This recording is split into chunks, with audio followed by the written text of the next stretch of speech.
Bonsoir à tous. Comme promis, on continue notre étude et on termine bientôt. Ça va prendre encore, je pense, entre un et deux cours avant de terminer le livre de Bereshit, enfin le livre de Massa Bereshit plus précisément. C'est-à-dire qu'on est déjà pris sur un peu sur le début de Shemot, en fait, sur la finalité de toute notre étude de Bereshit, comme on avait dit dans les cours précédents. Et là, on va voir, comme on l'a dit, de la sortie d'Égypte à la sortie d'Europe. C'est-à-dire qu'on va essayer de descendre, comme ce que faisait Manitou, cette Torah dans leur actualité.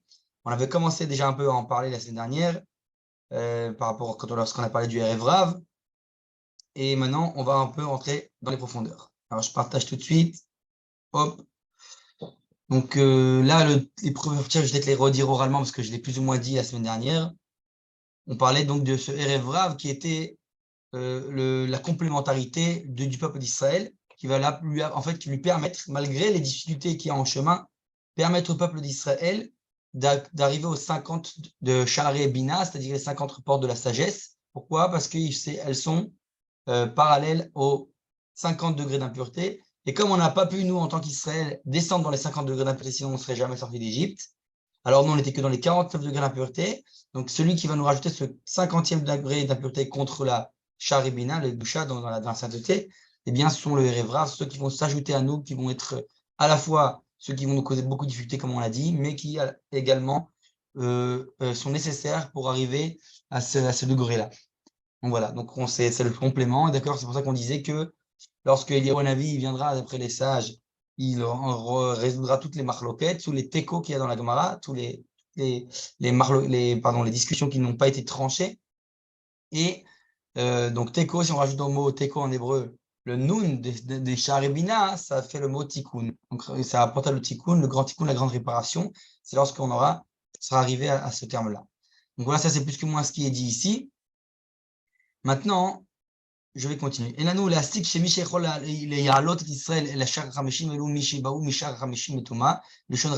ce qu'il disait Manitou, en une phrase, comme on avait dit, donc par rapport de répéter, on ne serait jamais sorti. Donc on a besoin de ce complément du Revra. Et là, il rapporte Route Marzira Nitosot Kodesh Genishera Bachutz. Donc on voit cette notion-là que les convertis, de manière générale, ils apportent tout le temps quelque chose d'extérieur et qui viennent compléter le peuple d'Israël. Par exemple avec Ruth, qui vient apporter de l'extérieur cette étincelle en fait, qui est ça peut dire la grand-mère de David et du Mashiach. Zegam Kashour, les Shmo Shel Yitro, c'est également lié au nom de Yitro. On avait vu ça aussi, Yitro, qui est le beau-père de Moshe, qui est un converti par excellence, et qui s'appelle Yitro parce que ça vient de Yeter, qui est on va dire Yeter, le supplément, celui qui, en plus, qui vient rajouter ce supplément, comme son nom l'indique, ce Yitaron, cet avantage. Aguerim Osifim, donc les convertis rajoutent cette dimension-là. Prinat Torah à Yitron ou Mi-Yitro. Comme on l'a dit, cet avantage, il est de Yitro. Mais Prinat Aham, Mi-Rout. Dans la dimension de la Torah, ce supplément, c'est Yitro qui nous l'apporte. Dans la dimension du peuple, ça vient de Ruth, qui vient apporter la dimension nationale nouvelle. Mais Prinat Haaretz, mais dans la dimension de la terre, c'est Shevet Reuven et Shevet Gad. C'est les tribus de Reuven et de Gad. Pourquoi? Comme on dit, c'est Machnisha Barutz Vetzarik Lachzir. Parce que c'est eux que, si on met Reuven et Gad, inversé, Gad et Reuven, ça fait les lettres de Gimel Resh, Ger, l'étranger. Et c'est eux qui viennent rajouter ce supplément de la terre d'Israël, c'est-à-dire la partie est du Jourdain. Donc c'est encore une fois ce supplément qui vient rajouter un degré de sainteté à la terre d'Israël. Donc voilà. Et donc là, on va rentrer un peu dans les paroles du Rav Kook lui-même sur le sujet. Donc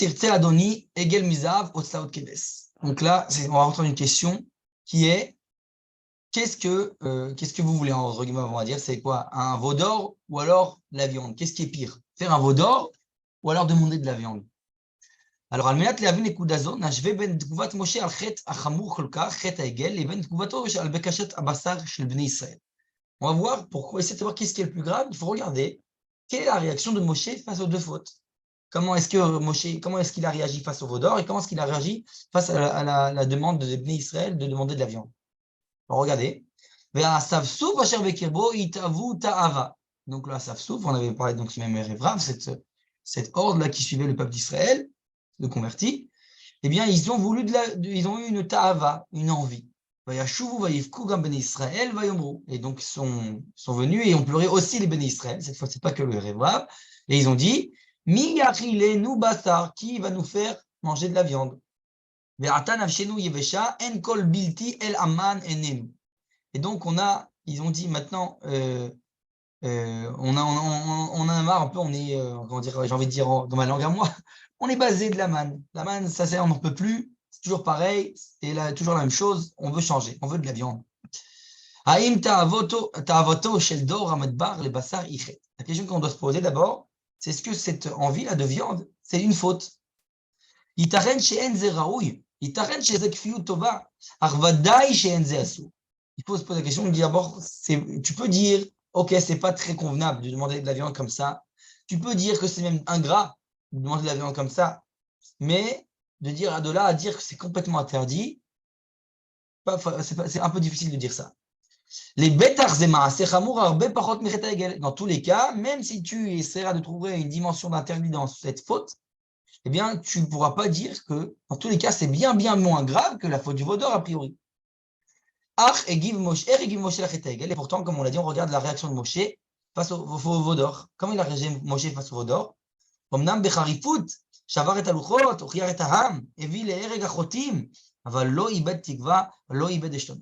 Donc c'est vrai que quelque part, Moshe il a réagi de manière dure quand même au vaudor malgré tout. Il était très dur, il a brisé les tables de la loi, il a réprimandé le peuple et il a fait tuer ceux qu'on fautait. Mais une chose qu'on ne voit pas, c'est qu'il n'a pas perdu espoir, il n'a pas, entre guillemets, perdu son esprit. Enfin, il est resté l'esprit clair, il savait comment réagir, il n'a pas perdu ses moyens. Donc, dans le cas du vaudor, il a réagi comme il fallait, il a su gérer la situation. במקרה דנן, כשבסך הכל מדובר על בקשת בשר שזוהי התנהגות גסה משהו, כן? אך איננו בגדר חטא, אנחנו פוגשים את משה מגיב באופן קשה ביותר. Et là, on va voir que, ce qu'on va voir dans le verset tout de suite, que tout d'un coup, quand le peuple demande de la viande, Moshe il perd les moyens. Moshe, il réagit, même si on l'a dit, c'est quelque part, c'est pas très convenable, etc. Mais proportionnellement à la gravité, il perd ses moyens. Et on se demande pourquoi. Qu'est-ce qu'il y a de si grave dans le fait de demander de la viande? Alors, on regarde les versets. Il a entendu Moshe, le peuple qui pleurait, chacun sa famille, à l'entrée de sa tente. Le courroux divin, on peut dire, c'est en français, s'est éveillé énormément. Et aux yeux de Moshe, c'était mal. Moshe el Hashem, donc Moshe, il dit à Hashem,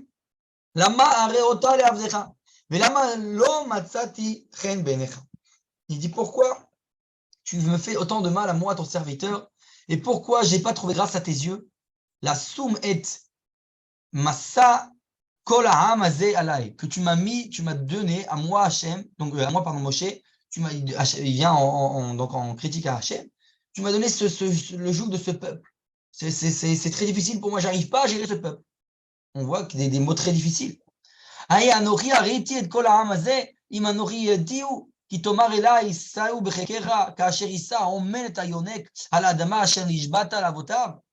comment il va, il parle très durement à Hachem, il dit quoi, c'est moi qui ai enfanté, qui ai enfanté ce peuple, c'est moi qui les fait naître, que je dois le prendre comme ça sous mes responsabilités, sous mes ailes, et que c'est pas à moi de gérer une telle situation, j'arrive pas à gérer. Je vais dire ça dans mes mots à moi, bien sûr. D'où moi je peux, le fameux d'où de tous les juifs, d'où je peux apporter à ce peuple de la viande. Qui yivku Allah, il est mort, parce qu'il voici qu'il pleure vers moi en disant Tena lanu basar nochela, donne-nous de la viande, sinon voilà, vous avez compris. Donc Moshe dit je ne peux plus porter la responsabilité de ce peuple, c'est lourd, c'est trop lourd pour moi. Et si tu me fais comme ça à moi, il dit Hachem, Argenina, Rog, tue-moi.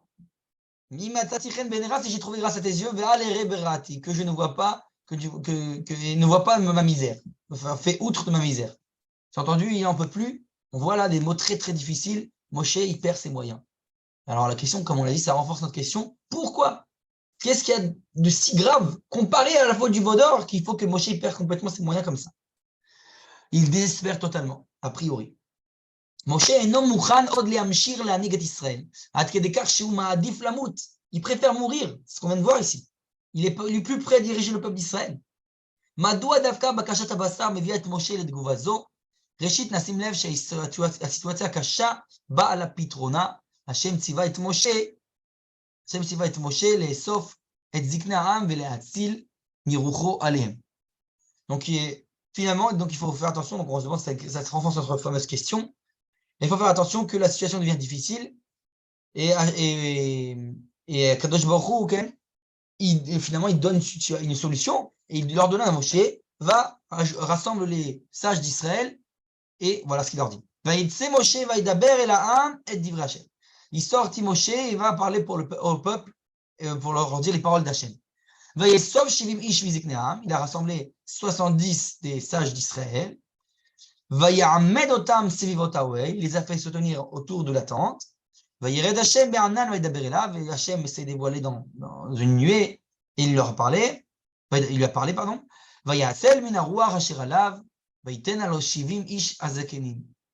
Et donc, ça peut dire ainsi, c'est un dévoilement, il s'est montré son esprit sur lui et il l'a fait arriver aux 70 sages. Et ça fait en fait prophétiser ces 70 sages. Et quand cet esprit, enfin, on va dire cet esprit saint, s'est empris des sages, eh bien, ils ont commencé à prophétiser et ils ne se sont plus arrêtés. Donc, il lui dit, la solution, c'est le fait que tu vas devoir partager l'autorité, le pouvoir, si on peut dire ainsi. C'est très d'actualité. Et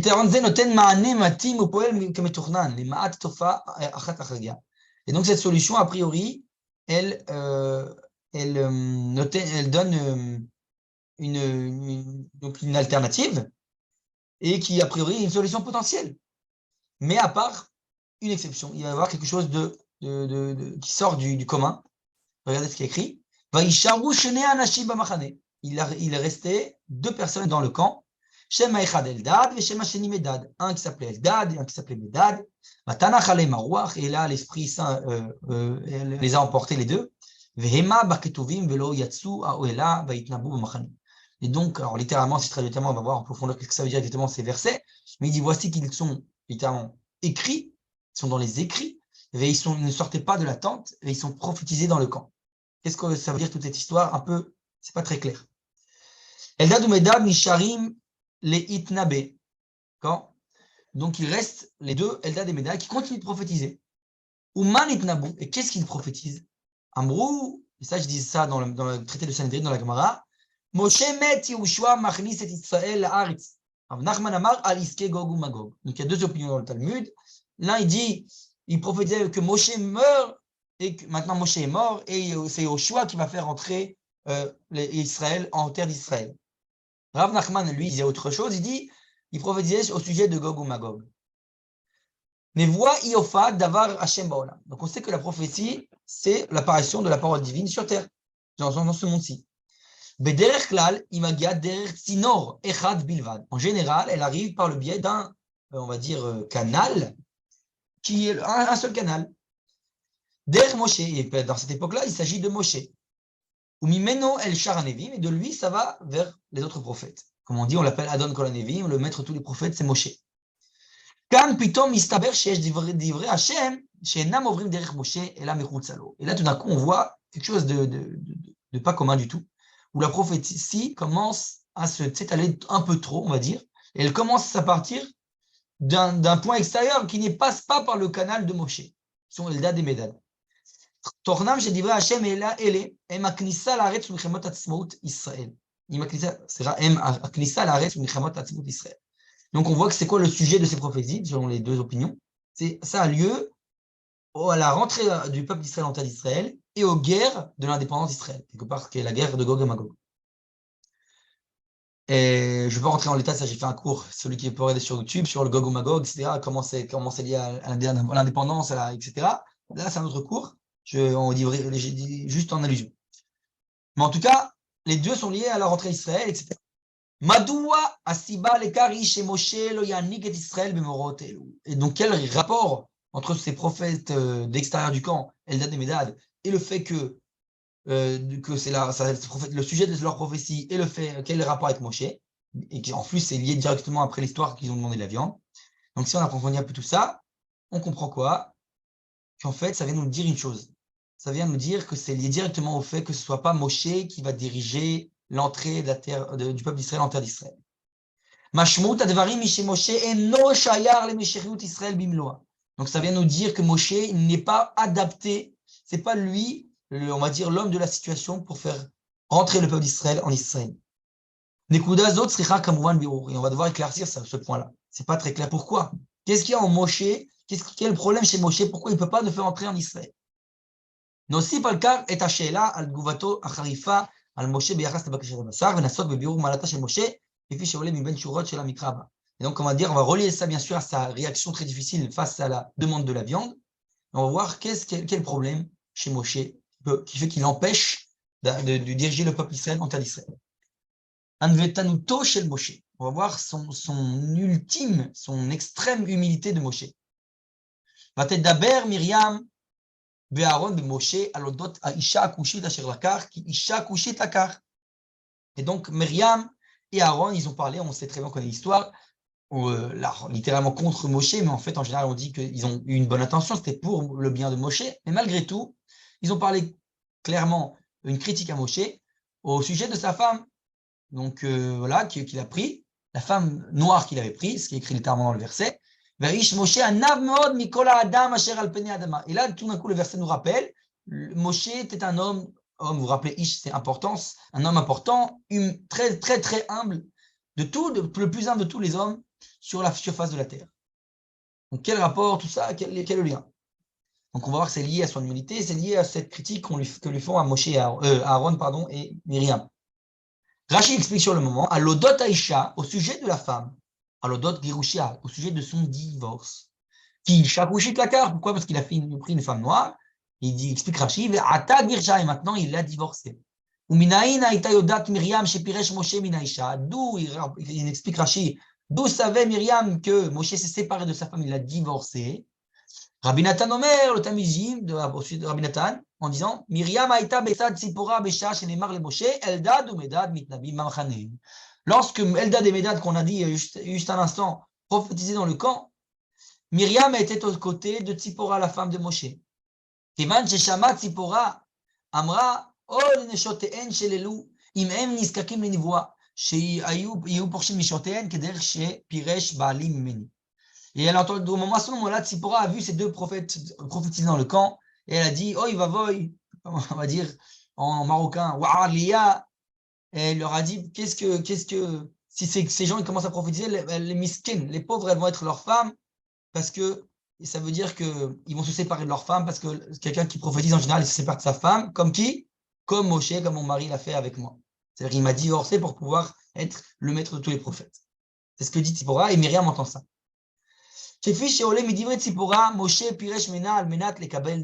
Donc comme on voit, et c'est très clair, explicite ici chez Rashi, chez les sages, que la raison pour laquelle Moshe il se sépare de Tzipora, il se divorce de Tzipora, c'est pour prophétiser. Est-ce que, où on a vu ça, que pour prophétiser, il faut divorcer de sa femme?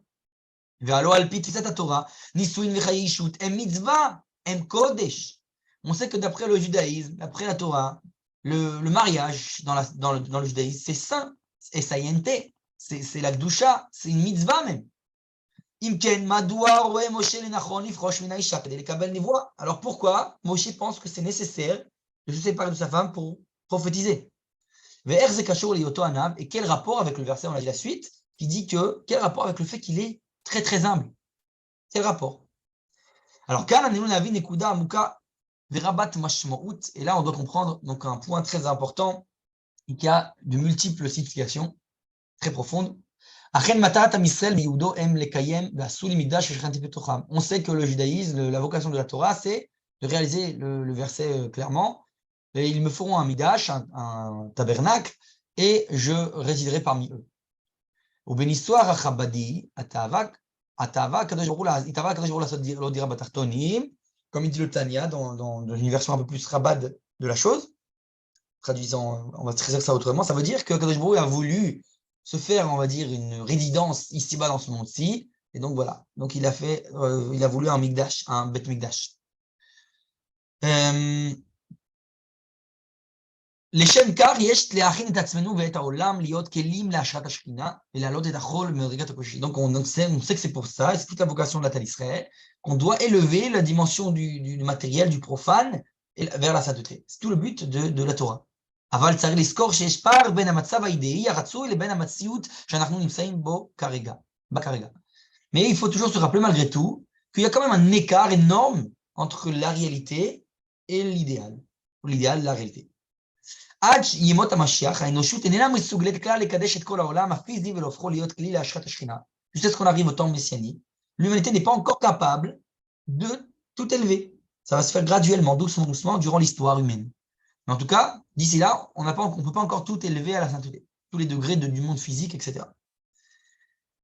אפילו אצל האדם הגדול שמענקים, משה, לא היה מצב של קידוש החומר בשלמות. On dit même chez Moshe, l'homme de la sainteté par excellence, qui est appelé Isha Elohim, l'homme de Dieu, eh bien, il n'est pas encore arrivé à la situation de sainteté de la matière de manière pleine, de manière parfaite, entière.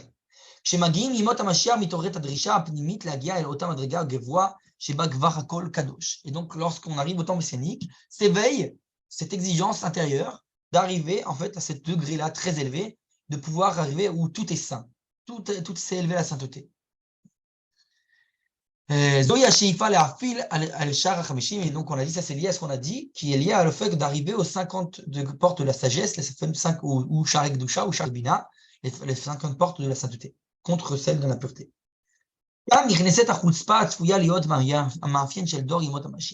Et là, ça rentre le paramètre qu'on a vu dans plusieurs cours aussi précédents, dans d'autres contextes, qui est la fameuse chutzpah, la fameuse audace, le culot de la génération pré-messianique, qui est nécessaire. On a besoin de ce culot, on a besoin de cette audace, comme le disent les sages dans le traité de Sota, Bigvot Mishicha, lorsque le Mashiach approche, le Messie approche, chutzpah izge, la chutzpah, l'audace, le culot va s'élever. Chutzpah idrisha lekabel yoter mima shemagia. La chutzpah, ce culot, c'est quelqu'un qui exige plus que ce qui lui revient. Ça s'appelle audace.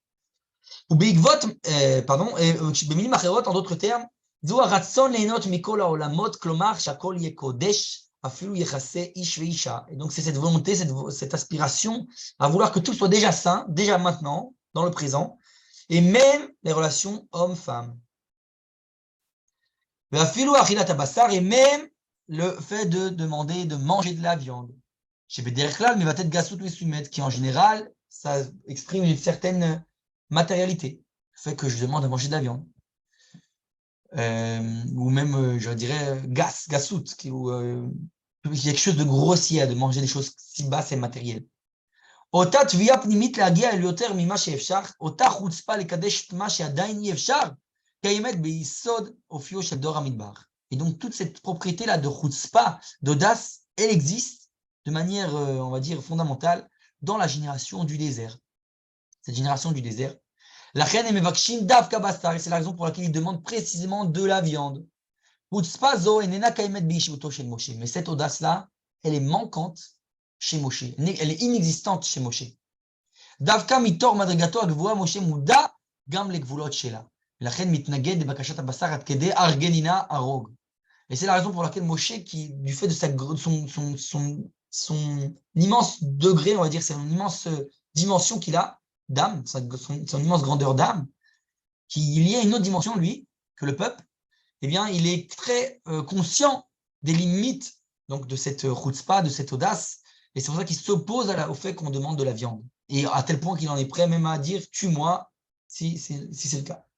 Mais au Taziba ou pour c'est pour la même raison qu'il va également se séparer de sa femme, divorcer de sa femme, parce qu'il est lié à une autre dimension de Gdusha. לעומת זאת, מרים, שהייתה חלק מדור המטבח, contrairement à lui, Myriam, qui elle faisait partie de la génération du désert, שאפה שאפה שמשה יקדיש אפילו את המדרגות האלו, ולכן דיברה בנושא הזה על אודות משה. Donc Myriam pardon, et Aaron, eux, ils espéraient que Moshe soit aussi à ce degré-là, qui est la dimension natale d'Israël. D'ailleurs, on sait que Myriam, en tant que femme, elle aurait dû être partie de ceux qui vont rentrer en Israël, puisque les femmes, on sait qu'elles sont rentrées en Israël. Finalement, elle ne va pas rentrer. Bon, je ne rentre pas dans les raisons pourquoi maintenant. En tout cas, elle est à cette dimension et elle espérait que Moshe, lui aussi. Et donc, elle pensait qu'il fallait élever la relation conjugale également. Et c'est la raison pourquoi elle parle contre lui. Elle dit, tu n'as pas compris, si on peut dire ainsi, le degré de judaïsme. Mais en fait, c'est parce qu'ils n'ont pas compris que Moshe, il était lié à autre chose. Il est d'une autre dimension. Donc, on doit se poser pourquoi cette dimension-là n'existe pas chez Moshe. Adon Anivim, qu'on a dit le maître de tous les prophètes, mais Kabel et Torah, mais Kadosh Baruch Hu, lui reçoit la Torah directement d'Akadosh Baruch Hu. Mosra et Amisraël, il la transmet au peuple d'Israël. Yeshar le Kabel Torah Keshesh Kutzpa. Et lui, comme il est le transmetteur par excellence, il ne peut pas recevoir la Torah s'il a de la chutzpah, s'il a de l'audace. Parce qu'on ne peut rien recevoir quand on est audacieux. Ça empêche le kéli, ça empêche l'ustensile de recevoir. Ça fait obstruction. Il faut se faire tout petit pour pouvoir être un kéli, un ustensile, un réceptacle.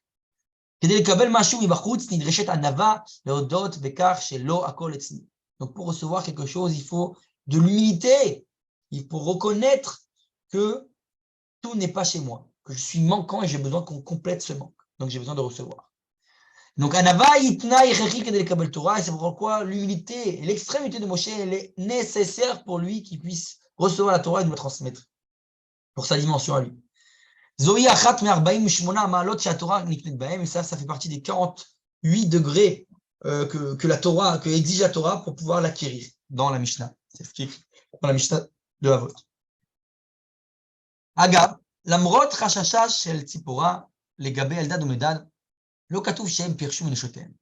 Donc on sait que malgré la crainte de Tzipora en disant que Eldad et Medad allaient se séparer de leur femme maintenant qu'ils commencent à prophétiser, la Torah ne mentionne pas qu'ils se sont séparés de leur femme pour prophétiser. On voit bien que c'est quelque chose qui est vraiment attribué à Moshe seulement, uniquement. Et donc, on peut admettre qu'ils n'ont finalement pas, eux, ils ne se sont pas séparés de leur femme parce qu'ils sont liés à cette génération messianique, cette génération qui est quelque part du désert. C'est la raison pour laquelle leur prophétie n'est pas n'importe quelle prophétie, mais la prophétie qui lie à l'entrée en terre d'Israël et à la guerre de l'indépendance qu'on a dit face à Gog et Magog. הדור של תחילת ימות המשיח משליך מאחורי גבות התורה המבחינה בין קודש לחול ופונה אל החול. אך מבמת עמוק רואים שאין מדובר בסתם פורקן, אלא בדרישה סמויה לקדש את החול. זוהי גלגול דור המטבח בדרה ובתחה.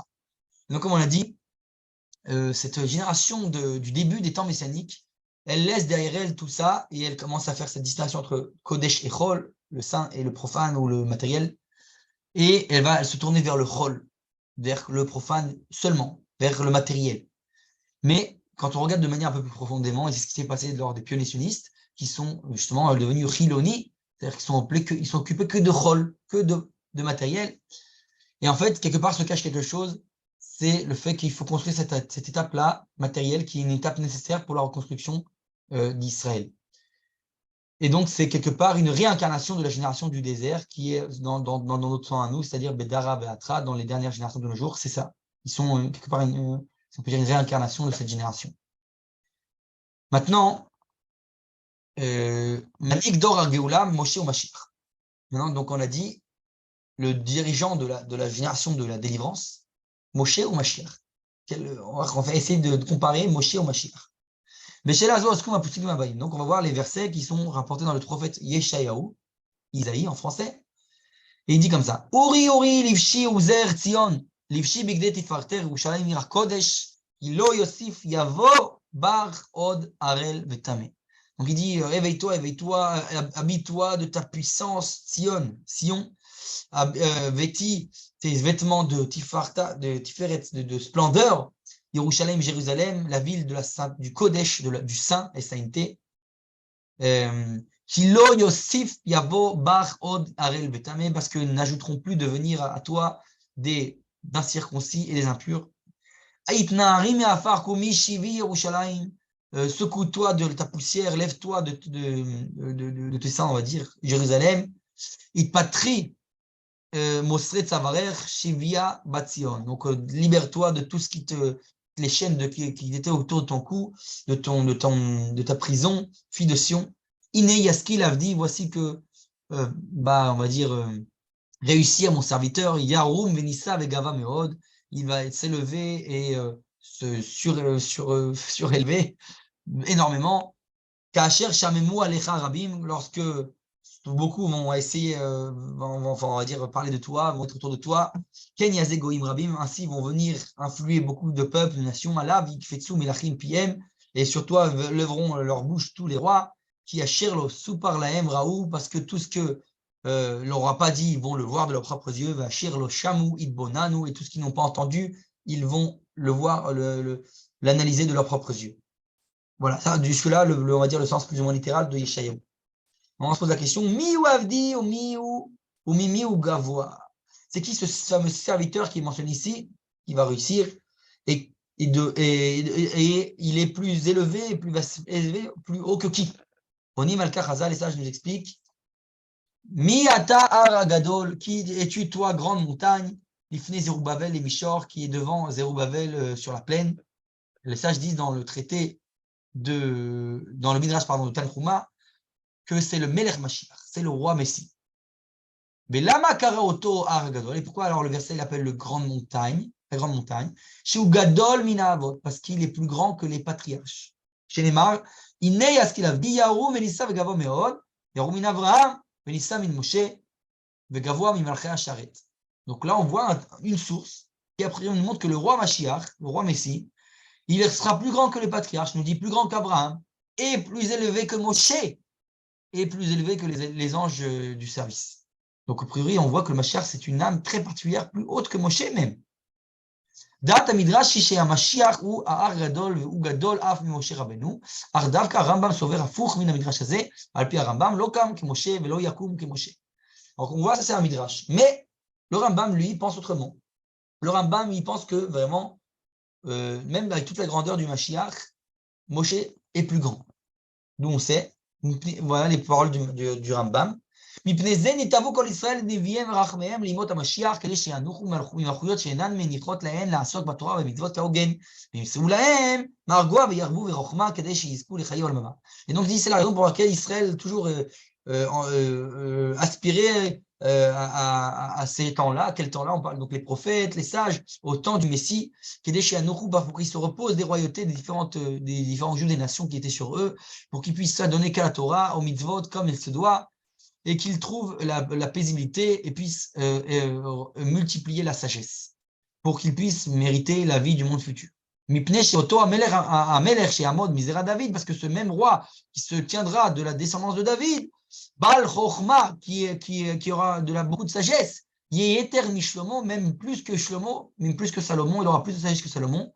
Venavi Gadol, où il sera un très très grand prophète, nous dit le Rambam, Karob le Moshe Rabbeinu, mais très proche de Moshe Rabbeinu. Le Rambam dit proche pour ne pas dire plus élevé que Moshe, parce que ça veut dire que selon le Rambam, il ne sera pas plus élevé que Moshe. Moshe reste plus grand en prophétie que le Mashiach. Donc il y a des opinions par-ci, par-là, Midrash, Rambam, etc. En tout cas, Omnam Mashiach ou Ishut Gdola, Arishut Sho Shel Moshe Gdola Yoter. Donc selon le Rambam, Moshe a une plus grande personnalité, du moins en prophétie, que le Mashiach, que le Messie. Mais malgré tout, il y a une troisième opinion, Da'at Shlishit, synthétite, qui est la synthèse. Anarnu Motsim Etzel Ashla Kadosh, le Shla Kadosh, qui nous dit, qui représente d'ailleurs l'opinion des Mekoubalim, des Kabbalistes, il nous dit comme ça. Vezeu Shamarine Yaskil Avdi. Donc ça qui a dit le prophète Yeshayahu, qu'on a vu sa prophétie il y a un instant, en disant, voici que réussira notre serviteur. Il dit, ou Moshe ve ou Mashiach. Il dit, c'est Moshe et c'est le Massi. On parle des deux. Qui Shilo begamatria Moshe, parce que Shilo c'est la valeur numérique de Moshe, il nous dit, Namrou Chaza, les sages nous ont dit, Kagoel Rishon, Kargoel Acharon. Comme sera le premier libérateur, Moshe, ainsi sera le dernier libérateur, le Messie. Le Kar Ador Sheolech ou Ador Abba. Et comme ça, voici, c'est la génération qui va, ça serait la génération qui va venir, ce sera la même chose. Et donc c'est vrai qu'il dit, voici qu'il réussira. Qui a malot Yuba Draga, Betrila. il y a Skil, Yaroum. C'est pour ça qu'il y a deux dimensions d'élévation. Il y a Skil, Russira, et ensuite il y a Yaroum, il sera élevé. Nissa, et après Nissa serait surélevé, comme j'avais dit, plus de dimensions, degré après degré d'élévation. Gava, et ensuite surmonter encore une autre dimension d'élévation. Meod, et ensuite énormément, le Meod, Otiot Adam, qui sont les lettres de Adam. Dans le mot Meod, il y a les lettres du nom Adam. Qui est que mot Adam, Kodem Cheto, parce qu'il sera comme Adam Arishon, comme le premier homme, avant la faute. Et là, tout sera réparé, et tout la finalité de l'acte sera en fait qui était au début de la pensée. Donc ça, c'est le Shla Kadosh dans le Vet Hanan. Les filles Ashla, Ashela yi mi gadol le terrain relevantit qui Moshe va Mashiach et Mota Neshama.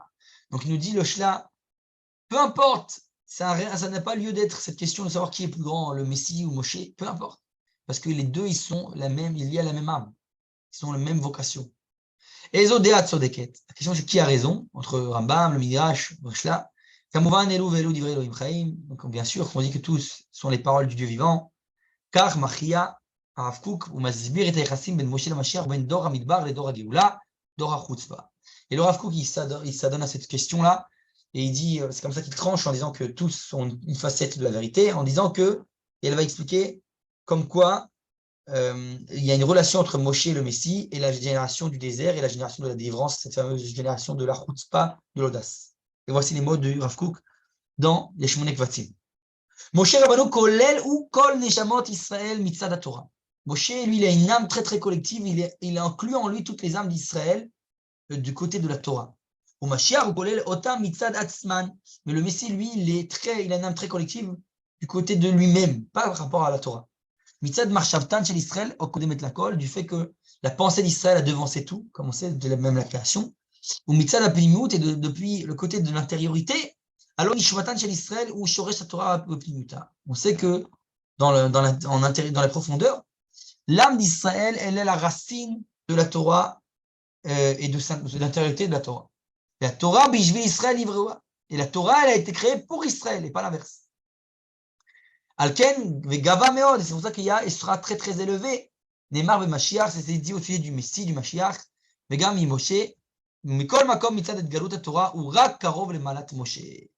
Mais malgré tout, nous dit le Rav Kook, c'est ça la liaison de tout, en degré de Torah, je dirais quelque part en prophétie, eh bien, le Mashiach ne restera que proche de le degré de Moshe. C'est-à-dire qu'il y a quand même une particularité de Moshe et plus une complémentarité. Les deux âmes se complètent. Donc voilà. Ça, c'est ce qui pourrait du Messie du Mashiach. Klomar, Arambam mistakel mitzad Torah, veroe et Moshe v'noten la Torah kegadol me'amashiach, ach amidrash mistakel mitzad mishmot Israël. Et donc, c'est une histoire de perspective. Le Rambam regarde du côté de la Torah, moi j'ai ajouté du prophétique, et le Midrash parle plus du côté de l'ensemble de l'âme collective d'Israël. Donc là, le Messie serait, a priori, un peu plus grand, si on peut dire ainsi.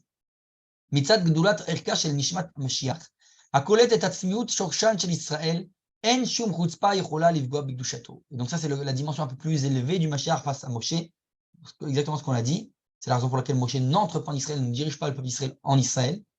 C'est du fait que le Mashiach, il a une âme très tellement grande, grandeur d'âme, qu'il peut se permettre, lui aussi, que même l'audace de la génération messianique ne peut pas influer, on va dire, faire nuire à sa sainteté. Qu'il a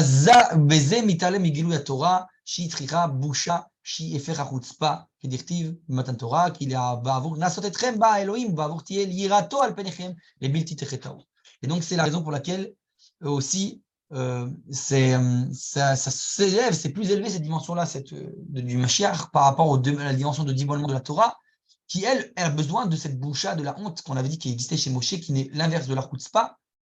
Et pourquoi? Parce que comme c'est écrit dans la Torah, lorsqu'il nous a donné la Torah, il y a écrit, on a besoin parce que j'ai vu pour vous essayer, pour vous éprouver, pour que ce soit votre crainte sur vous-même, de peur que vous ne fautiez pas. Pour vous empêcher de fauter. C'est entendu, pour la Torah, on a besoin de cette humilité, cette boucha. Et pour la dimension du Messie, de le dévoilement des d'âme d'Israël, on a besoin d'une dimension de chutzpah, d'audace, celle qui va se dévoiler à travers également l'âme du Messie. Vedarshu Chazal, Zoa Boucha. Donc ils nous ont dit les sages, cette hierato, cette crainte, c'était la honte. Ou Mashiach Moav Karati, des Chitzpa Vamra Moab. Et on sait que le Mashiach, il vient pas pour rien des peuples de Moab. Ils ont dit parce qu'il avait justement cette Chutzpa. Pourquoi Moab, il a reçu son nom Moab? C'était parce qu'ils sont nés de la union incestueuse de Lot et de sa fille, et qui a appelé son fils au nom et dit parce qu'il vient de mon père. Donc elle a dit de manière manifeste et très claire que ce fils est né de son grand-père, donc de son père à elle. Donc il y a une certaine audace à cela, à le dire de manière sans en avoir honte. Donc c'est ça l'âme du Messie. Velodai shelo pagma b'nishmato, ela shi merachzato, menaka oto mizechachat oto, moav sir chartzi. Donc comme il dit, c'est pas seulement que cette chutzpah là, elle vient pas nuire au Mashiach, mais au contraire, elle vient si on peut dire, l'élever, le nettoyer, lui permettre de se dévoiler pleinement. Et donc on a dit, c'est ça, que cette chutzpah, elle ne pourra pas empêcher le dévoilement de la sainteté, le dévoilement ultime de l'âme messianique et en fait du peuple Israël tout entier. Klomar, donc jusque-là les paroles du Rav Kook. Klomar, l'ora כשהחוצפה הזאת אינה מטמאת משיח, אלא היא אף מתארת אותו, והיא המאפשרת לו להפעיל ולהתעלות לשיא מדרגת הקדושה, comme on a dit, non seulement elle n'est pas un empêchement pour le messianisme, cette chutzpah, mais au contraire, elle est ce chemin indispensable qu'on va devoir suivre pour pouvoir arriver à cette dimension de Messie, de Mashiach, et aux différents degrés de la sainteté. Donc ça nous rappelle tout ce qu'on a dit précédemment sur le Erev Rav. הממד המשיחי, שמטרתו להאיר ולקדש את החוצפה, נעדר מתורת משה ונשלם אצל אלדד ומדן. Et donc, on a dit, cette dimension messianique, elle est complètement inexistante chez Moshe, mais elle apparaît, comme on l'a dit, de manière extérieure et, on va dire, non contrôlée, à travers Eldad et Medad qui ont prophétisé à l'extérieur du camp, sur cette dimension. D'ailleurs, Manitou disait Eldad, Meidad. Mi-dad, Eldad. El, c'est une dimension si je ne me trompe pas, c'est une dimension de la Kabbalah. Et Mi, c'est aussi les Yesod. Et Dad, ce sont les Dad, les fameux, donc si on peut dire, les mamelles de la sainteté, si on peut dire ainsi. C'est oui, c'est ça, c'est là où on va puiser la sainteté. Donc c'est ça, ce degré, ces dimensions, que ces deux-là ont été rejetés du Sanhedrin, parce qu'ils étaient 72, donc 70 sages, et eux, les deux à l'extérieur, parce qu'il ne faut pas être donc à l'intérieur, ils ne pouvaient pas mettre chacun le même nombre de chaque tribu, selon le calcul. Et donc voilà que c'est ce qui représente cette sainteté qui est à l'extérieur, qui n'est pas inclus dans la dimension de Moshe, donc c'est la dimension messianique. J'espère que j'ai été clair. Je vais continuer un petit peu, parce que comme on a commencé en retard, on va continuer malgré tout. Et un nav, Shem Atzmo Batzad, Vekar Notel Makom, le Tochen Achitzoni, Kabel et Tocho. Donc on a dit l'humilité, l'homme humble, il se met de ce côté, il empêche en fait tout contenu, il permet tout contenu extérieur d'être reçu chez lui puisqu'il est complètement réceptacle. Donc c'est la précision pour que lui il peut recevoir la Torah, comme on l'a déjà dit. Mais on va dire le fameux tsabar israélien, le moyen, lui il se met au centre. Il a cette fameuse audace, ce culot israélien, comme on dit aujourd'hui. Il se dit, il n'y a rien d'autre que moi, quelque part, dans une certaine dimension, sans vouloir critiquer personne. Donc eux, chez eux, le manque, c'est le fait de ne pas, un peu d'humilité, on va dire, qui t'empêche de recevoir la Torah de l'extérieur. De Kodesh, comme on l'a dit dans cette audace, il y a malgré tout un point dissimulé, caché de la sainteté, qui est nécessaire. C'est ce sentiment intérieur que l'homme peut lui-même être son propre dévoilement de Torah. Bon, encore une fois, on en a parlé beaucoup dans les autres cours, on a parlé de la chutzpah aussi, de dimension de la chutzpah qui est pré-messianique. Donc il y a d'autres cours, je vous invite à aller les voir pour aller plus en profondeur sur ce sujet-là. Chez Magia, Toro, c'est la soda pnimi, azel ofia, velidgalot la olam, divrei adam atzmo, kemar la Torah shebal peshebo, offeret la Torah shebichtav, velachem mosif Rav Kook. Et donc, en fait, cette dimension de Torah va se dévoiler une nouvelle dimension, celle du temps messianique. Et le Rav Kook, il rajoute, donc en finissant, ותורה שבעל פה שבדורות האחרונים מתהפכת לתורה שבכתב, היא באה מצידם המה בכתובים. C'est pour ça que maintenant on comprend pourquoi dans le verset il y avait écrit המה בכתובים, ils sont dans les écrits. Qu'est-ce que ça veut dire? Il nous dit le Rav Kook, cette dimension de Torah orale, que dans les générations, ils se transforment en Torah écrite. C'est eux qui écrivent la suite de la Torah, si on peut dire ainsi, ils font prendre toute sa dimension. Et donc c'est vrai qu'il dit que Eldad et Medad, cette dimension, il écrit Hema Vaketuvim, ils sont eux qui rajoutent cette il a écrit. Donc ça me fait rappeler, je suis obligé de le préciser, ce que Manitou disait souvent en rappelant les paroles du professeur André Neher en disant que la fin du Tanakh de la Bible, c'est quoi? c'est d'ivrei ayamim, on va dire les chroniques, comme on traduit en français, mais littéralement hébraïquement, c'est d'ivrei les paroles ayamim, des jours. C'est entendu quand il y a un dévoilement manifeste, c'est le jour. C'est la prophétie encore existante. Mais il dit après, il y a les d'ivrei alelot, les paroles de la nuit, l'exil, où là, la prophétie est inexistante. Et donc, il dit la génération pré-messianique, messianique d'aujourd'hui, on forme un État, Israël est libéré, il revient à sa façon indépendante. Donc, le retour à Sion, eh bien, c'est ce qui est censé faire revenir la prophétie Bezrat Hashem bientôt. Et c'est ça qu'on va faire renaître en fait la suite du Tanakh, le d'Ivraim. Donc, on est en train d'écrire les prochaines pages du Tanakh, de la Bible. Ça, c'est important. C'est cette dimension de la Torah messianique. ונשמתו משה גם הוא מגיע מהמקום שממנו מגיע נשמת המשיח, נשמת אדם ראשון. Donc on a dit que dans son âme, quelque part, Moshe, comme il a dit le Shleach Kadosh, elle est liée son âme au celle du Messie, et ils sont tous liés à l'âme de Adam Rishon. Et là, chez Matzavo, השפל של העולם אחרי חטא אדם הראשון, יצר דיכוטומיה שגרמה להתרחקות משה ממדרגת המקורית. On a dit c'est un peu quelque part à cause de la faute de Adam Rishon, etc., du monde, que à l'époque de Moshe, c'est pas possible encore. Il faudra attendre plusieurs générations. Je vais peut-être sauter un petit peu ce passage-là. Maintenant, on reçoit la réponse à toutes nos questions. Comme on l'a dit, quel est le rapport avec l'humilité de Moshe? Donc, si je résume toutes les questions, Kaed Kibalno Tshuvot, les Shalot, Shalou, des Perek, on reprend un peu toutes les questions qu'on a posées au début. Prishat Moshe, Mishto, Kedé, le Kabel, Nevoa, Dguvato, le Bakashat, Abassar, Kutva, Novat, Mitafkido, Baolam, qu'on a dit, le fait que lui, il est particulier, il va devoir se séparer de sa femme pour pouvoir prophétiser, parce qu'il a une prophétie particulière, et il a cette dimension-là qui est intermédiaire et qui n'est pas encore prête dans la génération. Alors, je rajoute une chose, je ne sais plus si je le mentionne ici, mais je vais le dire oralement. Le roi Chaim Akadosh, il explique une chose claire en disant que finalement, si Moshe avait, on dit, il était rentré en Israël, eh bien, lorsqu'on aurait construit, il aurait construit Beth Amikdash, il aurait dû être éternel, il n'aurait pas pu être détruit. Et pourquoi finalement, alors qu'on peut dire, pourquoi c'est mal? Eh bien, pourquoi c'est mal? Parce que le peuple n'était pas à la dimension de Moshe, il était voué à tomber. Vous connaissez le fameux verset, je crois qu'il a rapporté ici par la suite, je veux tout de suite y arriver. Ce verset, je veux rapporter. Non, il le dit, je crois, à un moment ici. Non, tant pis, moi je vais le dire oralement. En tout cas, il nous dit que le peuple se lèvera lorsque Atra Shochev, Moshe Ata, toi tu vas maintenant te coucher, c'est entendu, tu vas quitter ce monde, et Kam Amazé, et le peuple va se lever. Alors, il y a plusieurs dimensions à ce peuple va se lever. Ça veut dire le peuple va se lever. Ça veut dire que le peuple, il va en fait finalement commencer à se dévoiler sa sainteté à lui-même, sa sainteté intrinsèque, que quand le Moshe disparaît. Parce que Moshe, il a une âme tellement forte et collective, comme ils disaient ça, il ressemble au soleil, que ça empêche aux étoiles de briller. Le jour, quand le soleil brille, les nuits, les étoiles ne brillent pas. C'est ça la dimension de Moshe. Donc, je coupe un peu le texte.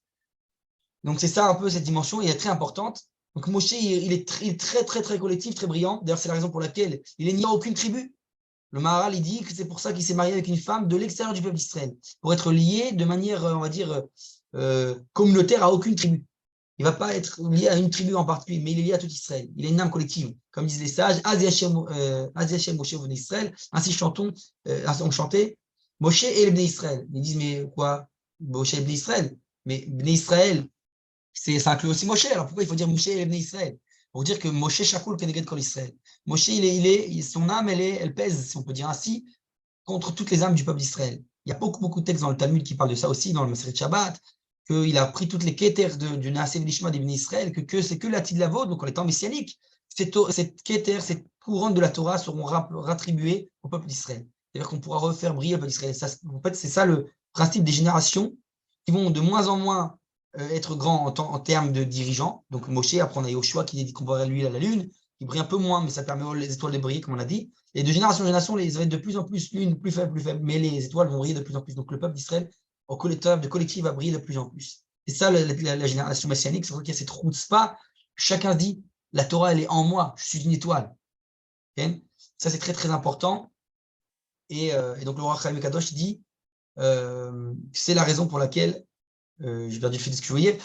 Oui, le roi Chaim Kadosh dit, c'est la raison pour laquelle Moshe, il ne rentre pas en Israël parce que sinon, on n'aurait pas pu, Akadosh Baruch Hu, il aurait été obligé de laisser le Beth Amikdash et donc de détruire le peuple d'Israël. Donc, ça aurait voué à la perte d'Israël. Et pour pas que ce soit comme ça, pour que ce temple il puisse être détruit, il vaut mieux que ce soit le temple qui soit détruit, que ce fasse le tikkun, la réparation, et pas le peuple d'Israël, pour que le peuple d'Israël puisse un jour briller. Donc, c'est vrai que Moshe n'est pas lié par sa dimension immense à la génération d'entrée en Israël. Il y a une autre dimension. Donc, c'est pour ça, et ça aussi répond à une autre question que mes maîtres toujours nous enseignaient en disant que on voit que tous les Rishonim, tous les grands de la Torah, ils se posent la question, on l'a vu dans la partie de la semaine dernière, quelle est cette faute de Moshe? Pourquoi il n'a pas pu rentrer en Israël? Il y a plein d'avis. Est-ce que c'est parce qu'il a frappé le rocher, parce qu'il a parlé mal au peuple d'Israël, il leur a parlé un peu en colère? Est-ce que c'est parce que, je sais pas, plein de raisons, bref. Et en tout cas, mes rabbins disaient, si tous ne sont pas d'accord pour savoir quelle est la source de cette faute, c'est en fait quelque part, parce que peut-être aussi n'a qu'un prétexte, parce que son âme n'est pas liée à l'entrée d'Israël. Il n'est pas lié à cette dimension-là. Donc il fallait trouver une excuse, il fallait quelque chose qui l'empêche d'y aller parce qu'il n'est pas lié à cette dimension. Pour le bien d'Israël et pour son bien, si on peut dire ainsi, à Moshe lui-même. Donc voilà. J'espère que j'ai été un peu clair, plus ou moins. Voilà, c'est plus ou moins la prochaine fois, Bezrat Hashem, on continuera. Et on va voir un peu en fait le résumé de tout ce qu'on a fait notre étude. Donc je pense qu'il nous reste entre 1 à 2 cours. Voilà. Est-ce qu'il y a des questions?